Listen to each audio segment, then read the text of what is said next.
Okay, we'll get started, and if other people come in, if you could maybe just move the door there. Thank you.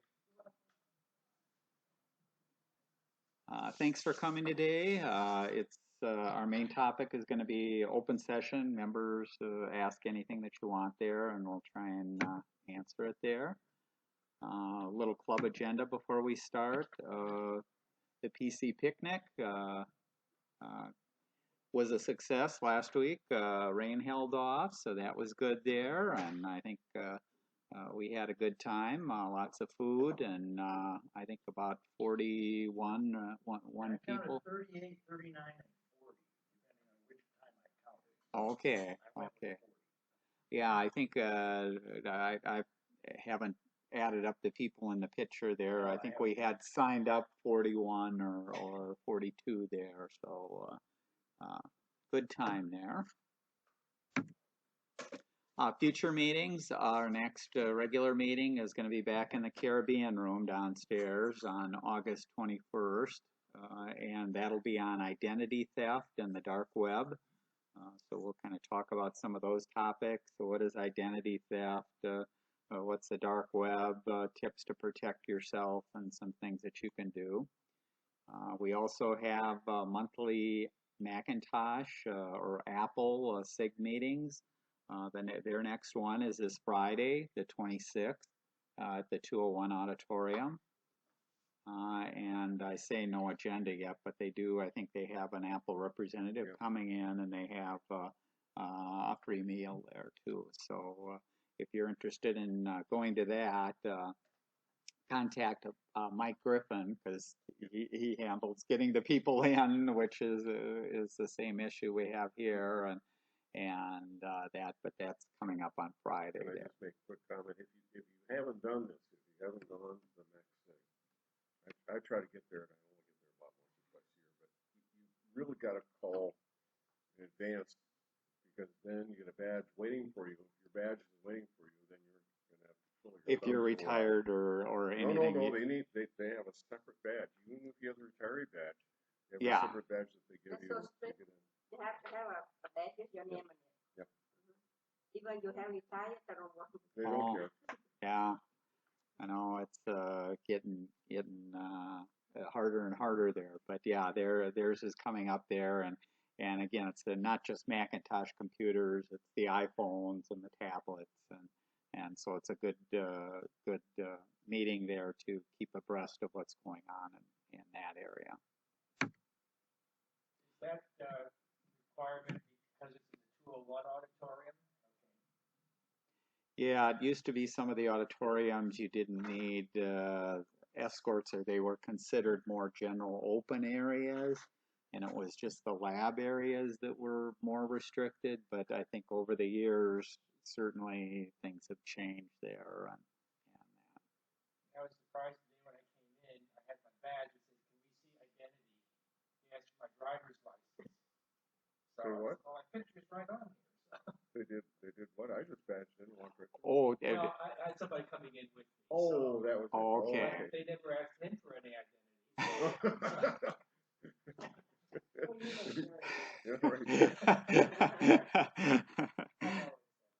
Yeah, I don't know.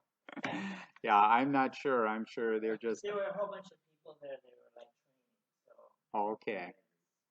Yeah, lucky they didn't pull out their weapons or up against the wall or. The officers, Jim Holman is our president, Linda Brown is our vice president, Paul Ebert is our membership secretary, Mike Griffin is our treasurer and Max Sig. Stan Miller here is our secretary and party planner.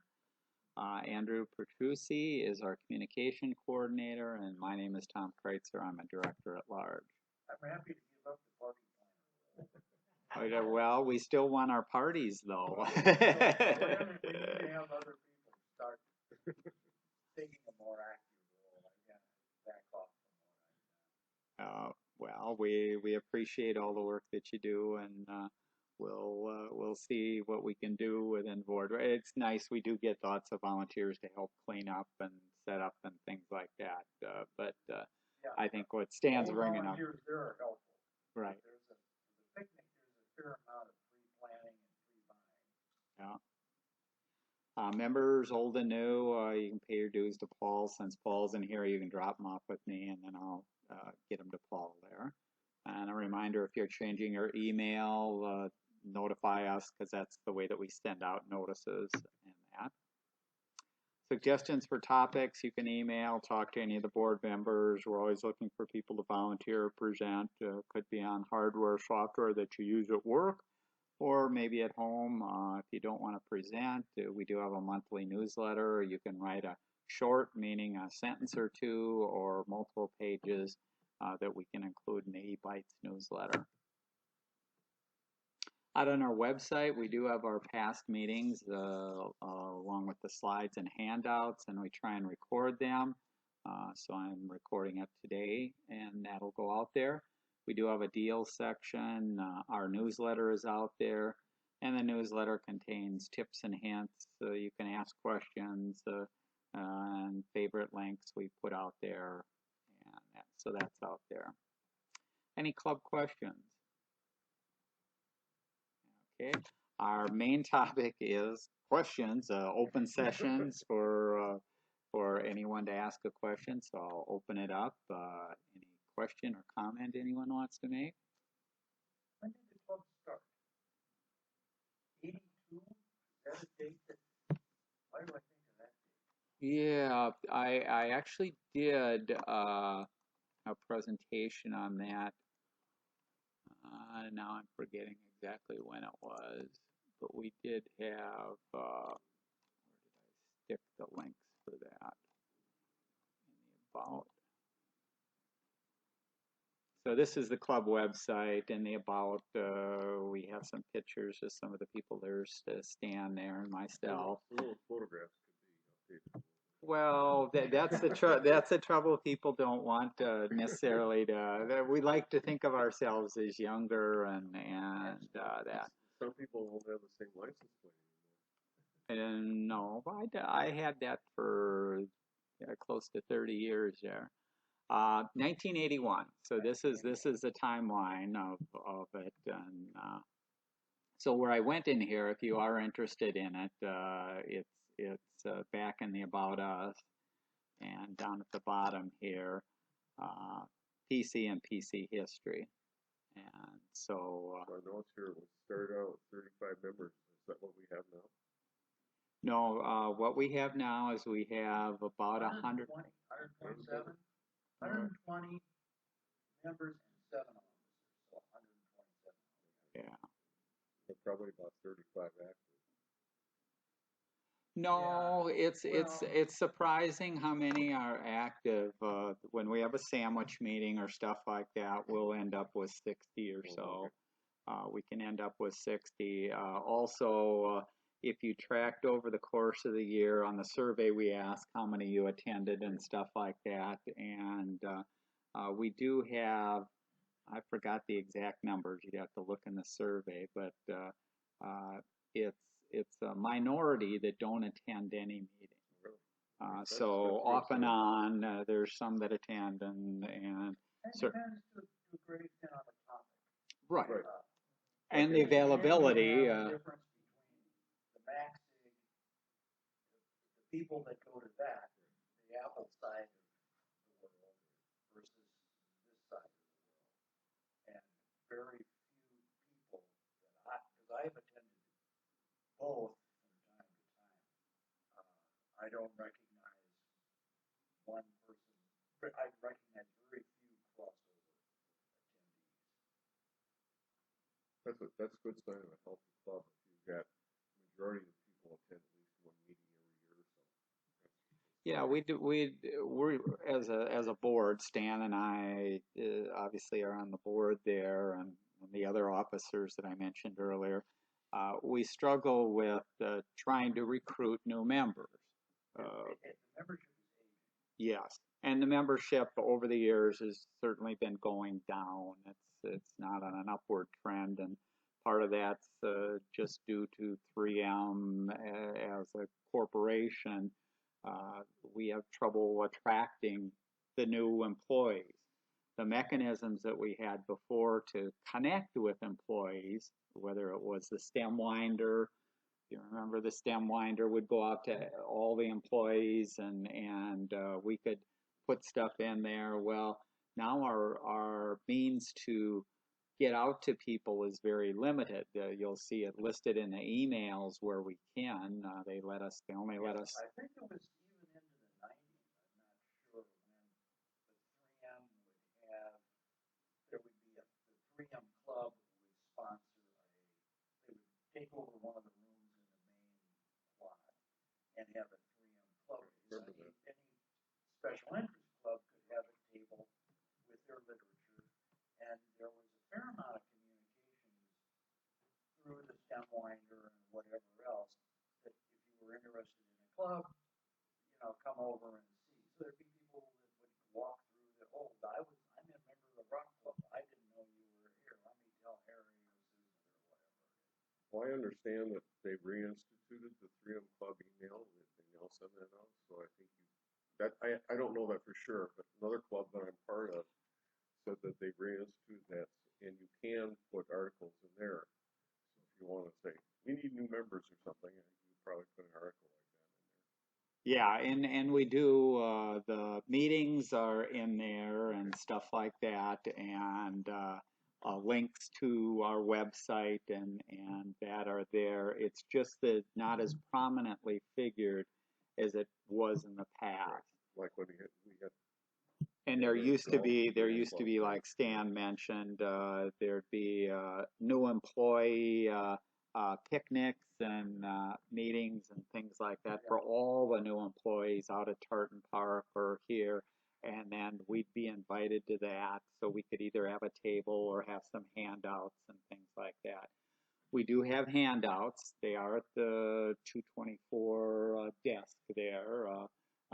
Where the 3M Club and some other stuff is. We do put stuff there, but again, it's very difficult to connect with people. And I think also it's a generational sort of a thing because most of us, when we started our careers, we're doing everything with pen and paper, and we learned all of this stuff. And I mean, it's like so. I find this very helpful. There's times that there's a topic that even if I think I know everything about it, I come here and I find one little thing that I find of interest in it. So it's worth it to me. But a lot of the people that I know who are in their 20s, early 30s, etc., when they come to the work environment, they're not going to be bothered with sitting here and learning the stuff that they already know and are doing stuff that connected my recording there. I grew up. One of the first things going back into the 80s there with PC Magazine. PC Magazine, for those that may not be familiar with it, was the PC magazine in the 80s and the 90s. The magazine itself actually published the largest magazine ever published. Oh, really? Yes, they hold the record. If you remember the old PC magazines at its height were this thick. They had a ton of advertising. They made their money on advertising. That was the golden age of startups. Yeah, right. Because everybody that wanted to start, anybody who wanted to make quote a fortune, zeroed in on the computer industry, and there was money flowing in, and they were advertising like mad. Now, 90-some% of them never made it, but they had full-page ads in PC Magazine. Yeah, and PC Magazine went to a bi-monthly, twice a month there, and so you had this big twice a month there. And at the time, you also had the 3M Club had its e-bites. We actually published that, and that was published in, I don't have my samples in front of me, but let me pull up. I know it's like we're got a long. There's some old copies of some of the e-bites and things like that in there. It's interesting to go and look at these if you haven't seen them. This is glossy. We sent it off to a publisher to print it in glossy and put it all together, and then we'd mail it to the recipients there. The reason we were able to do it is because of advertising. The club was pulling in, I forgot what it was, maybe $2,000 a month in advertising for this. And so there's ads in here, and the front cover would cost you so much, and things like that. So I guess getting back to it, PC Magazine, I've always been a fan there. We actually had the editor of PC Magazine speak to the 3M Club when it was first starting there, and PC Magazine, because of its stature in the industry, was the largest, the most respected. When they did a review, it was an honest review. It wasn't because a advertiser was paying them money or giving them a free sample or whatever to do it. So over the years, I've always enjoyed PC Magazine. Now, Do you think that it's still the case? No, and that's my attitude towards doing a Google search is, as of anything where you do a Google search nowadays, is you can't believe everything that you read. And so when you see a review or you see whether it's a negative comment or even a positive comment, you kind of have to go through it and maybe check a few places and see, because frequently there's ulterior motives. Too many of the companies are getting kickbacks on reviews. Too many people are influencing reviews with comments and things like that, saying, and you see that on Amazon or anywhere, oh, this product is great. Well, guess what? For $200, I can pay a firm over in India to put out phony reviews for my product or my thing on Amazon, and that's enough to get people to buy it. And guess what? That product may not be available in 6 months because people got it, found out it didn't do what it was supposed to do, and is no longer being sold. Whenever I've done a Google search, I've never seen on the first page where they reference PC Magazine. It just kind of shows you that they don't. Well, That just means how many people are using them. I don't know how they Well, they do it by a couple of You reasons. really have to go to PC Magazine website in order to get that information. Well, there's a couple things that drive it being on the front page. One is advertising. Do they pay yeah. Google? Right. Okay, another is how many times do people go out there and actually look at PC Magazine for that or information.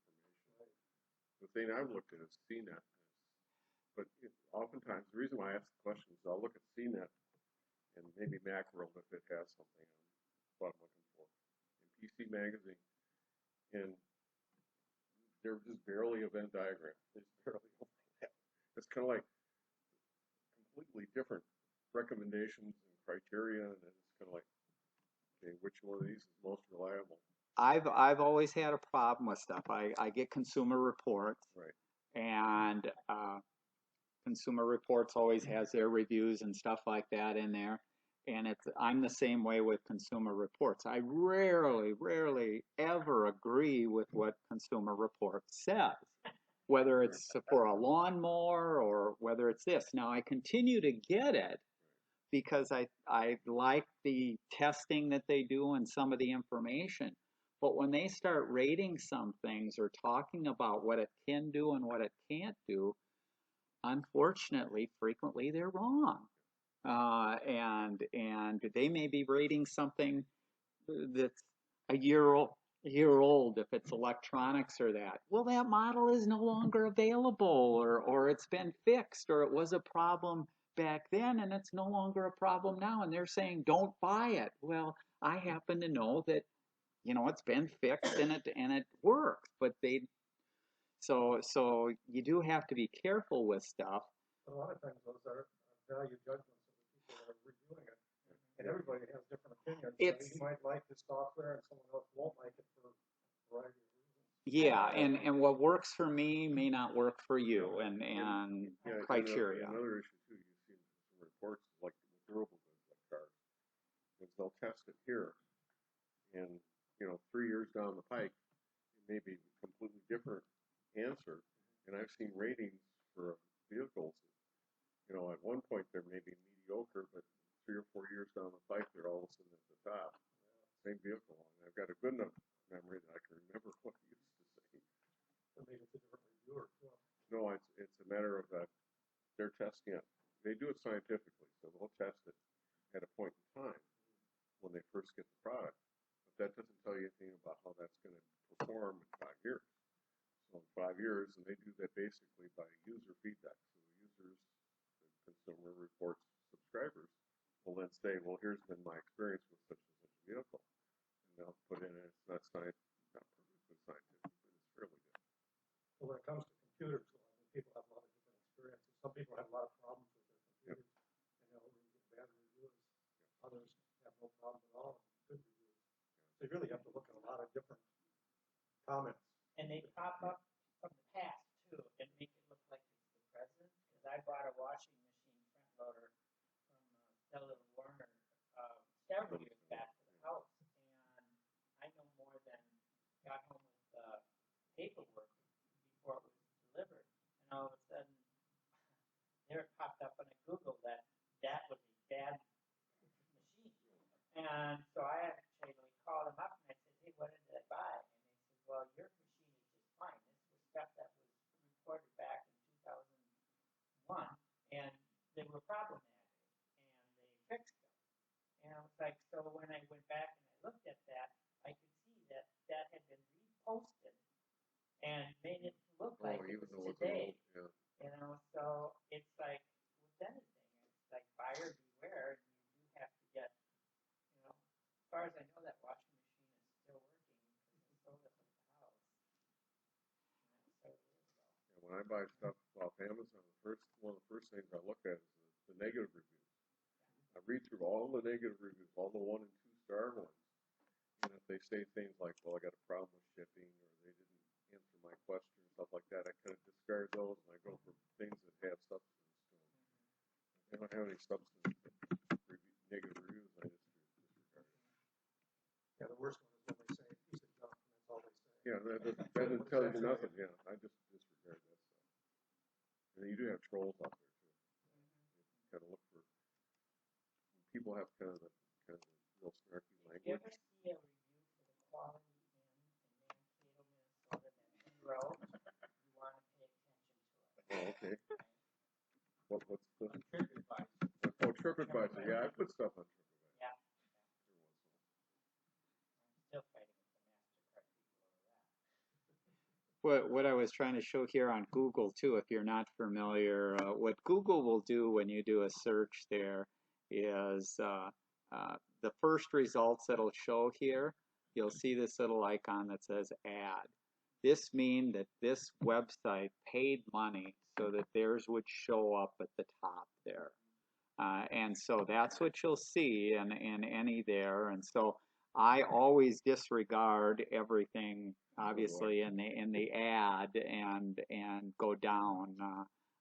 And that if you're looking for reviews or a company or whatever there. But The other reason not to click on the ones that say ad is that Google gets revenue if you click on those. Yes, right. So I don't really want to Can you support filter that out so that you only get the links that don't have ads? no. Okay. And this is also, if you're not familiar with Google, Google keeps track of every search that you've ever done. They also are affiliated, so if you've gone into Amazon and you've searched for Canon printers or stuff like that, it takes all this data and will manipulate it for the search. So what you search for and what your results are different than what I search for and what my results are. And that's irrespective of what cookies you have. If you purge all your history and all your cookies, it still keeps it in their database. Yeah, there's at work is more than just cookies, although cookies can be part of it. But it's also a case of your identity, whether you're signed into Google, whether you have a Facebook account and you've liked things. Well, if the minute you start liking other companies and other things, that becomes public information, and that information is used to influence search results, ads that pop up, and You can other. delete all of that, but only on your end. It doesn't go away on the Google. No, and the easiest way to get around some of this is if I go here and I'm in the Chrome browser, but all the browsers essentially have this type of option, uh, incognito window, new incognito window. And so this kind of hides my identity. So if you're And there's extensions you can use that'll do things like block your location and block your identity. yeah, so it doesn't say that, oh, you're currently logged in from the Twin Cities. I'm going to charge extra because you're in the Twin Cities, and I know there are a bunch of suckers living in the Twin Cities. I mean, that's the type of marketing, and unfortunately, people would say, well, that's unscrupulous, which it is a little bit, but 3M now does it very heavily because I forgot the exact term there for, it used to be when you'd price an item, you'd go through and price an item.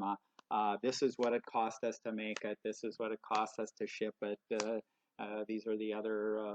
How much will you pay? And now it's how much can I get up? What's the maximum amount that I can get out of a person? So how desperate are they? If you go out to the 3M website and you type in a search, you'll get a different price than if you were referenced to that item from another site or going another way. So it's all this pricing is 3M pays, I don't know, millions of dollars, I would guess, for the market research and the pricing engine, because the pricing engine no longer is one price that everybody's going to pay, and or maybe we have a discount. If you buy a dozen, you get this, and if you buy 100, you get that. It doesn't work that way anymore. So if I do a search, I should do it on somebody else's computer. Well, Yeah.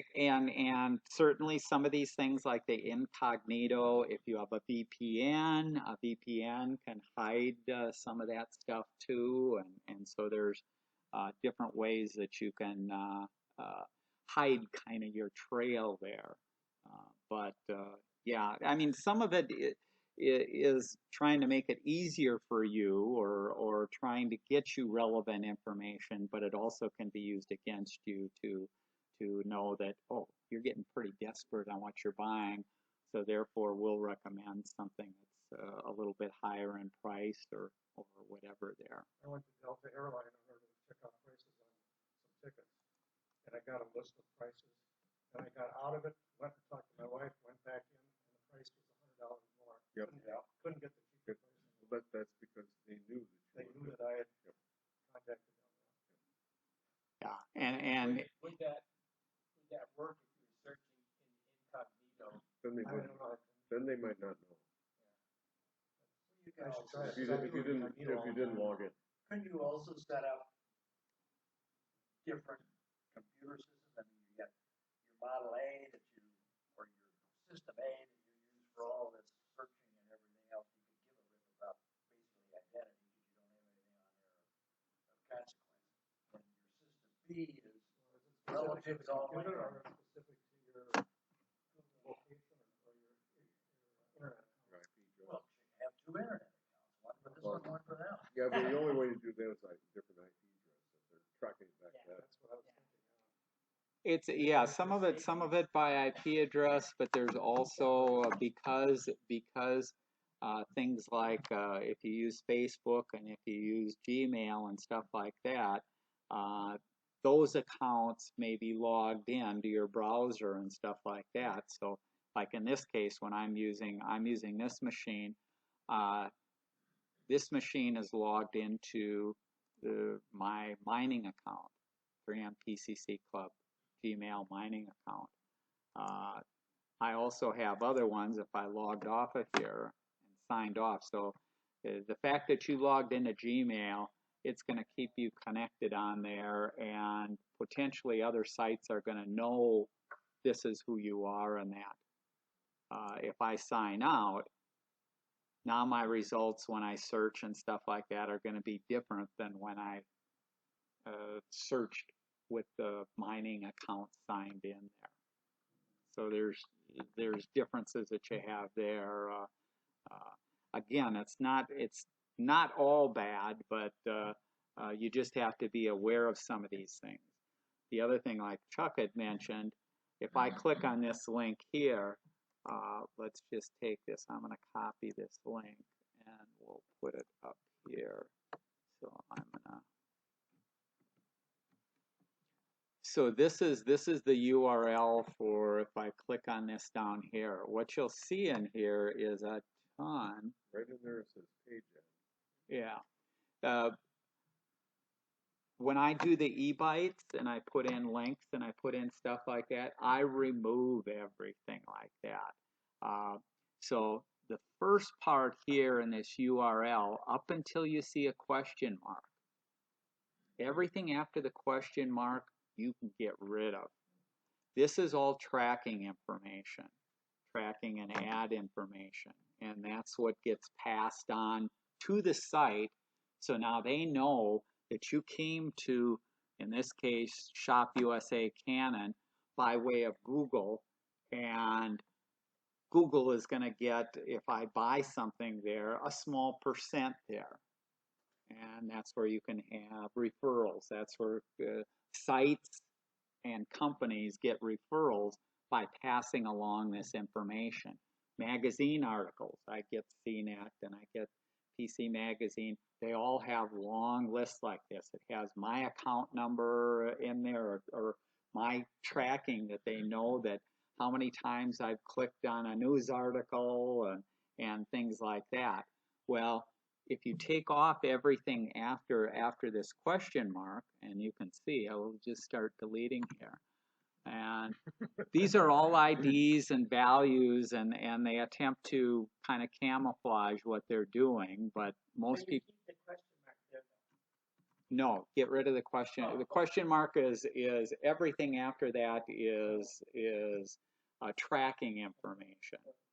So this gets me to it, but you'll see here, this is saying that I'm going to take you to shopusacanon.com printers. Well, the reality is it's taking me through another website, googleleadservices.com, page ad ACLK. And it's going to go through that so it can pick up some other information about me and then direct me to the USA. So if I hit enter here, oh, ow, I took out too much information. Too much. Normally a link will work there fine. Like on a newspaper or on a magazine, it'll work fine there. In this case, because it's going through this Google Lead Service, Google Lead Service is basically saying, somebody's been goofing with our tracking, and we aren't going to forward you on to the site that you were trying to get to. Just go back. Yeah. I mean, I can go back and I can do things, but I guess the point being that there's lots of tracking going on and referrals from site to site that are going on within all of this. But it's probably fair to say that 99% of the things you try today, they're going to figure out that you did it, and within a month they'll have a loop around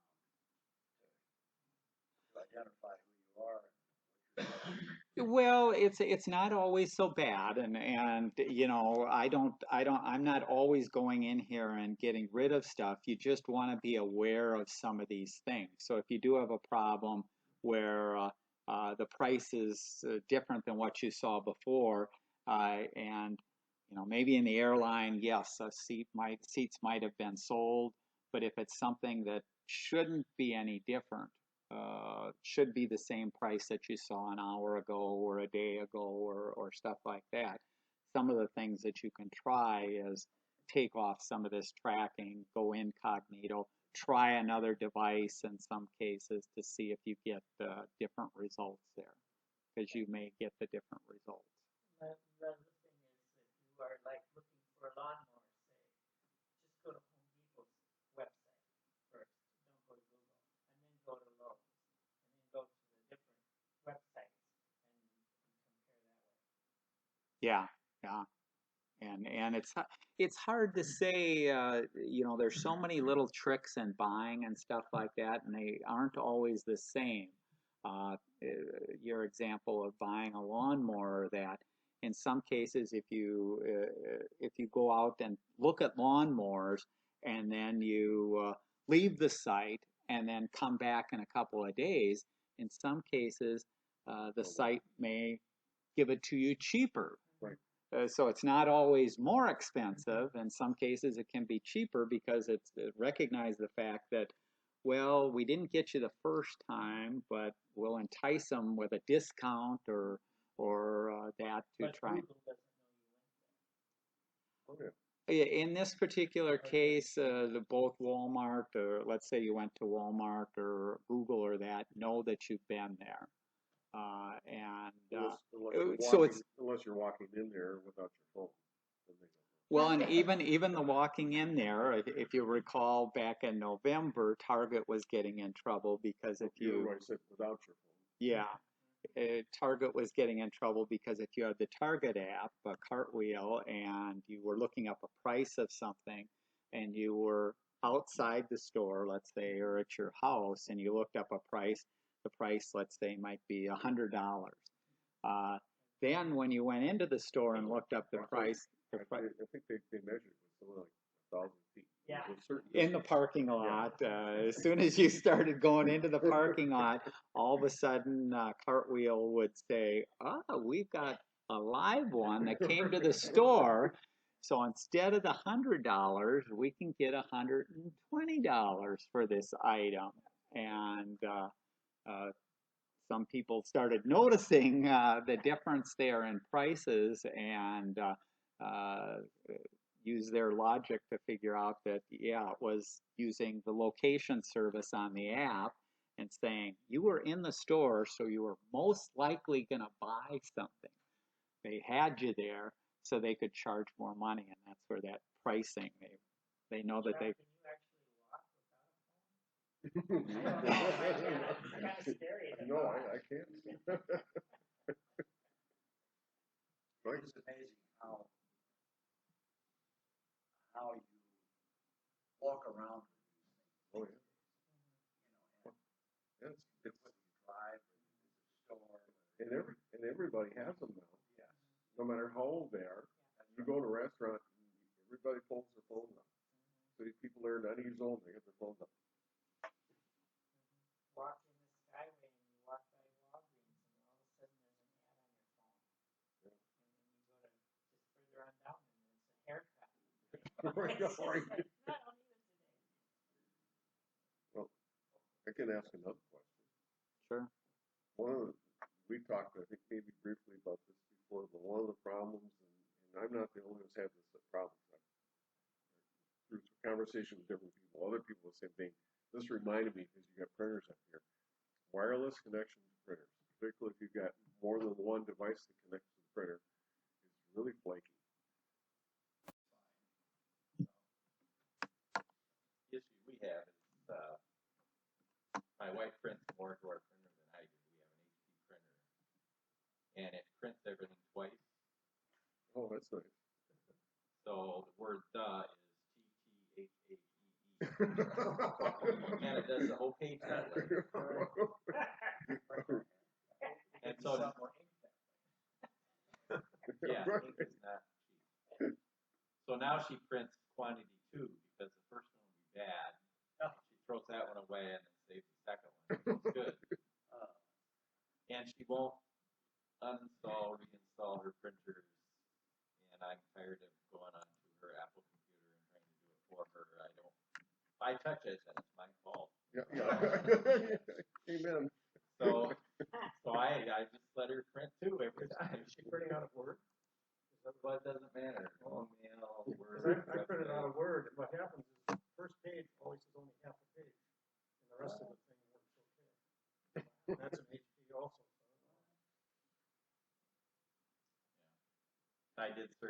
web to find out, how people had fixed it, and they had other people had the problem, but I didn't find a response that said how to fix it, other than the one that said just delete all your printers and reinstall them. Now, on which you're talking about a laptop or? He's got an Apple laptop. MacBook. Okay. Pro, I think. Now, see, I guess I haven't had any problem that I've had. I have a Canon printer. I use it on my phone. I'll print from my phone fine. I'll print from tablets. I have an Android tablet and I have an iPad. I have no problem at all printing from those. What I was going to show here is usually when people start saying they have trouble with their home network or a connection or something, where this wouldn't be the double the problem, but if you're losing connections to your printer between your printer and your network, you can use a package like Wi-Fi Analyzer. And Wi-Fi Analyzer, this is an Android package, but this will show you all of the networks, whether it's 2.4 or 5 gigahertz networks there, and you'll be able to see the relative strength in that. Now you can take this around. The phone, it's easy, and that to take around, put it at the level that your printer's at, put it at the location, take it to another spot, and make sure that you're getting a nice strong signal. If you're not getting a strong signal, try and improve your router, get it up higher. If it has, multiple antennas, try pointing some of the antennas to improve the signal so that your device or room is getting a better signal there. What's that called? This is called Wi-Fi Analyzer. There's comparable ones on the Apple side, and I mentioned like in the free apps, the list of free apps, this is one of them that I list in there. For a laptop, there's another one called I think it's called SSID, that is a laptop version of something like this where you can get the strength and you can actually get a mapping. Some of them will let you actually do a mapping of your house. You put in your different rooms and it'll show you the strength and around the different areas. Now go over here and it'll pick up the strength. Now go over here and it'll pick up the strength and show you, because the majority of the time, like I say, when people say that they're having trouble, it's because they have a weak signal from their router to the device, whether it's a printer or a laptop or whatever they're connecting there. And checking that out and eliminating that. If that doesn't eliminate the business, that sounds like a driver issue, and maybe there's a newer driver or that, but you just have to see. The other thing that I've used on some printers that have had problems is first print to a PDF file and then print the PDF file. And sometimes it doesn't have to translate as much, and it ends up being a cleaner print there. We had a printer down in the condo in Puerto Vallarta, and that was Wi-Fi, and that worked just fine until we were getting ready to come home, and we needed to print out our boarding passes, and I could not get that printer to work for anything. So fine, we just go to the airport without it, and when I got home on my printer in Minneapolis was all these boarding passes. And I never changed anything.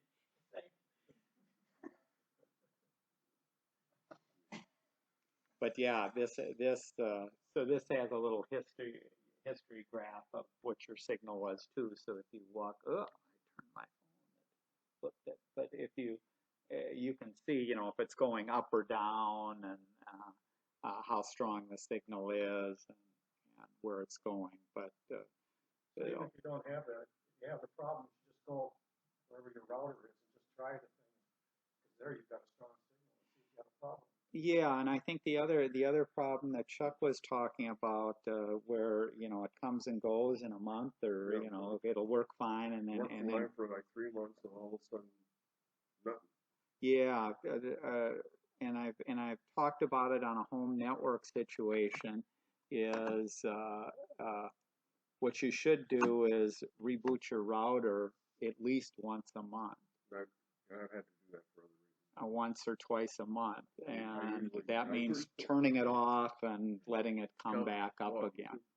Turn it off, count to at least 10 slowly, Right, then plug it back. right, right. I better just turn it off. I just unplug it. It's easier. Then Yeah, count most to 10. routers don't have an on and off switch, so you either have to unplug it that you're doing there. The other thing that I mentioned in the home networking meeting is now with smart plugs, get yourself a smart plug, program it once a month to go off at 2 o'clock in the morning on the first of the month, and then go back on at 2:15, and so that resets it there. Those routers have battery backup. Most home routers don't have battery backups. No, you have to put an uninterruptible. Some of them I've seen, I don't know if it's Xfinity or whatever, they do have that option. I think Xfinity may have some in there, but If you want to reset it, unplugging it would not work. right. Usually on those types of routers, they have the ability to reset it, so you could put a schedule in there to reset it just in the router. I So don't have a reset button. yeah, there's reset, or if you go into the menu and do a remote admin, you can usually set up a schedule in there. Because if you haven't been into your router, routers are very, very sophisticated programs. So within that program of your router, you can tell it, these are my kids' iPads, and I only want them to have 1 hour of time between 3 and 4 I got all o'clock. that parental. The parental Instagram. control, the schedule, you can set up schedules, you can control what sites they can get to, you can control the time that they get to it. What I'm saying there is the routers have tons of features and functions in there. The basic routers, even if you have a basic router, that's for sticking a plug on there and just having it reboot itself it can be worthwhile there. Most routers are modem If you're going with Xfinity and stuff like that, a lot of those are a combination, maybe a combination modem, router, and telephone. If you have the telephone, so it could be three in one there. But I always usually recommend that people buy their own router, Wi-Fi router. That's the way you're going to get the best router, and buy your own modem. If you have a CenturyLink or paying money to CenturyLink, buy your own modem and have those separate, because modems tend to go on a cycle of maybe 5 to 7 years. They get upgraded to a new standard, whereas Wi-Fi routers tend to go on about a 2-year cycle for where they get upgraded to new standards. That was funny. I just got a CenturyLink gigabit modem, and I called them. I said, I just want to buy the modem instead of paying a monthly fee for it. And they just said, it's yours. They don't charge. It's pretty amazing. And I said, if you discontinue our service, just keep it. right. And what you probably upgraded to was the fiber. Yeah. And I don't know why. I expected the same thing. I have fiber, and when I got it, they didn't charge anything for the modem. Normally, an Xfinity. And there's advantages. I hear the horror stories of on both sides, and unfortunately, both sides are culpable of making promises to customers that they do not keep. Well, I was going to keep the cable on Xfinity. I was thinking about it, but I already have switched over to CenturyLink for the Wi-Fi. And when I went back to the Xfinity office, they said it's not possible to have cable without subscribing to their internet service. Yeah, and that's false. I mean, I know it's baloney. Yeah. But that was their service, so I said, well, goodbye to that then. It's sometimes their customer services are on a race to the bottom. I mean, trying to get something done. And sometimes you don't know who you're dealing with either, because CenturyLink, if you go online and search for CenturyLink, sometimes you're going through a third party selling you a package, and which obviously the third party in some cases makes more promises than what they know can be kept I there. tried to go to the CenturyLink website itself rather than Right. Yeah. The good old days when Lily Tomlin said, "You're dealing with the phone company."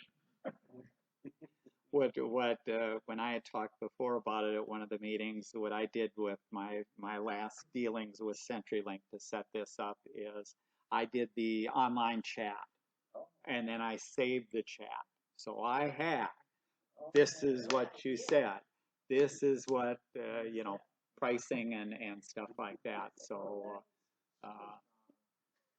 and if check around for prices or introductory offers or things like that, because frequently what you can get, at the time I was switching from Comcast or Xfinity to CenturyLink, and they had just put fiber in our area, and I had seen some deals for fiber optics. The fiber, their introductory rate's a 2-year rate, and they currently didn't have a 2-year rate, and I said, I want the 2-year rate, and I ended up getting the 2-year rate. I ended up getting free modems, free installation.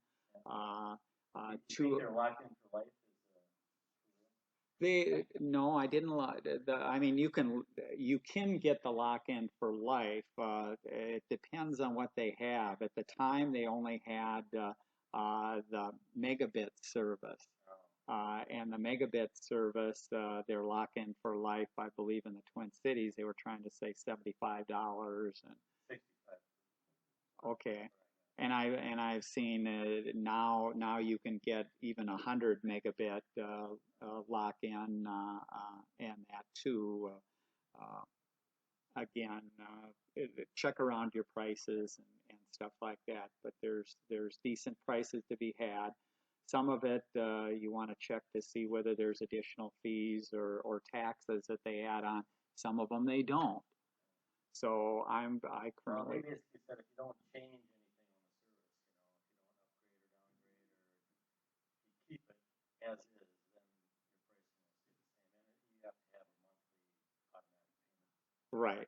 Right. The automatic. They won't do it on a billing. Right. Yeah, electronic statements and automatic withdrawal there. So yeah, you can get.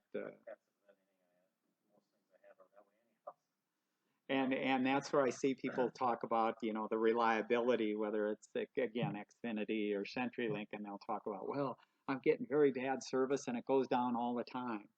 Well, again, probably 90% of the time, it's not Xfinity or CenturyLink that went down. It's your router or your laptop, or it's just not working.